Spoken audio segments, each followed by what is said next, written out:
সম্মানিত ট্রেডার ভাইরা, আসসালামু আলাইকুম।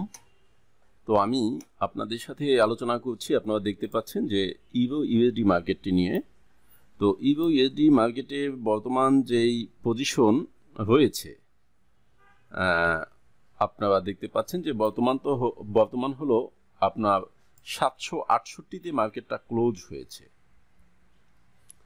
তো এই 768 থেকে মার্কেটের আপ ডাউন কি হতে পারে, অর্থাৎ সাপোর্ট লেভেলগুলো কোথায় আছে এবং রেজিস্ট্যান্স লেভেলগুলো কোথায় আছে, আমি এই বিষয়টা নিয়ে আপনাদের সাথে আলোচনা করছি।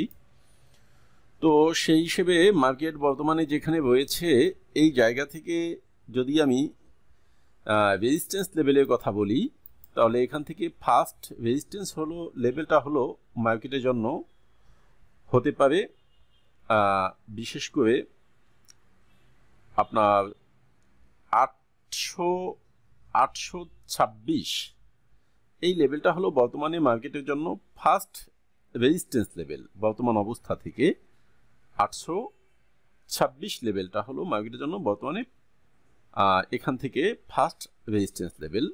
আর মার্কেট যদি উপরের দিকে টান দেয় তাহলে এখান থেকে এই পর্যন্ত চলে যেতে পারে। তো ওই লেভেলটা যদি ভেঙে ফেলে মার্কেটের জন্য সেকেন্ড রেজিস্ট্যান্স লেভেলটা হতে পারে বিশেষ করে 890 কিংবা 900। তো যদি ওই লেভেলটা ভেঙে ফেলতে পারে মার্কেট, সেই ক্ষেত্রে মার্কেটের জন্য পরবর্তী যে রেজিস্ট্যান্স লেভেলটা রয়েছে সম্মানিত ভিউয়ার, সেই রেজিস্ট্যান্স লেভেলটা হতে পারে আপনার 950 বা 60।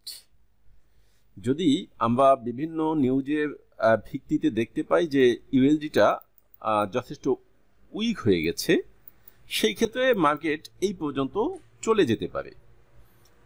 আর যদি আমরা বিভিন্ন নিউজের ভিত্তিতে দেখতে পাই যে মার্কেট ইউএসডিটা স্ট্রং হয়েছে কিংবা ইভোটা উইক হয়ে গেছে, সেই ক্ষেত্রে মার্কেটটা আপনার যে পজিশনে রয়েছে ঠিক এই পজিশন থেকে ডাউনের দিকে চলে যাবে এবং সেই ক্ষেত্রে ফার্স্ট সাপোর্ট লেভেল যেটা হতে পারে মার্কেটের জন্য, সেটা হলো আপনার বিশেষ করে 720।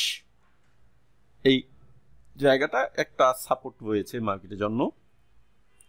যদি ওই সাপোর্টটা ভেঙে মার্কেট নিচের দিকে পড়ে যায়, সেকেন্ড সাপোর্ট লেভেলটা রয়েছে মার্কেটের জন্য 660, 50 বা 60। এই লেভেলটা হলো মার্কেটের জন্য সেকেন্ড সাপোর্ট লেভেল এবং ওই সাপোর্ট লেভেলটা যদি ভেঙে মার্কেট নিচের দিকে পড়ে যেতে পারে, তো মার্কেটের জন্য পরবর্তী সাপোর্টটা রয়েছে 600 লেভেল।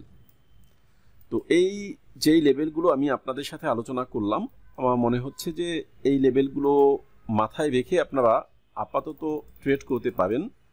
যদি এমন হয় যে এই লেভেলগুলো ভেঙে ফেলেছে, এর পরবর্তী কোথায় কি মার্কেট যাবে এটা পরবর্তী অ্যানালাইসিস করে বের করতে হবে।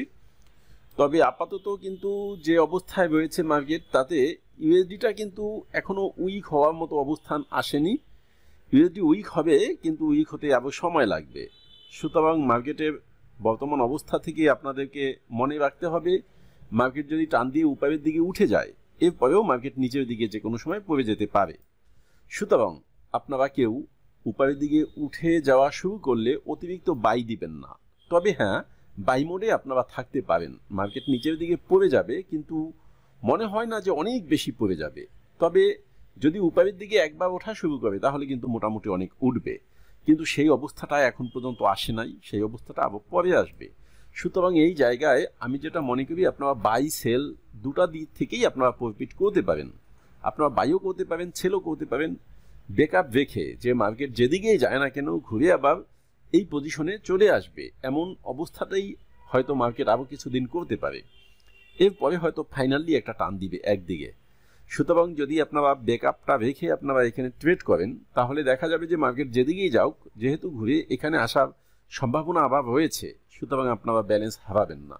আর যদি সেটা না হয়, তাহলে দেখা যাবে হুট করে একদিকে টান দিবে, আপনাদের ব্যালেন্স হারিয়ে যাবে, ঘুরে মার্কেট কিন্তু আবার এই পজিশনে আসবে, মাঝখান দিয়ে আপনার দেখা যায় যথেষ্ট ক্ষতি হয়ে যাবে। সুতরাং এই অবস্থা থেকে বের হয়ে আসলে ভালো হয় মনে হয়। আপনারা ব্যাকআপ রেখে এই জায়গাগুলোতে ট্রেড করতে পারেন। সকলে ভালো থাকেন, সুস্থ থাকেন। আল্লাহ হাফেজ, আসসালামু আলাইকুম।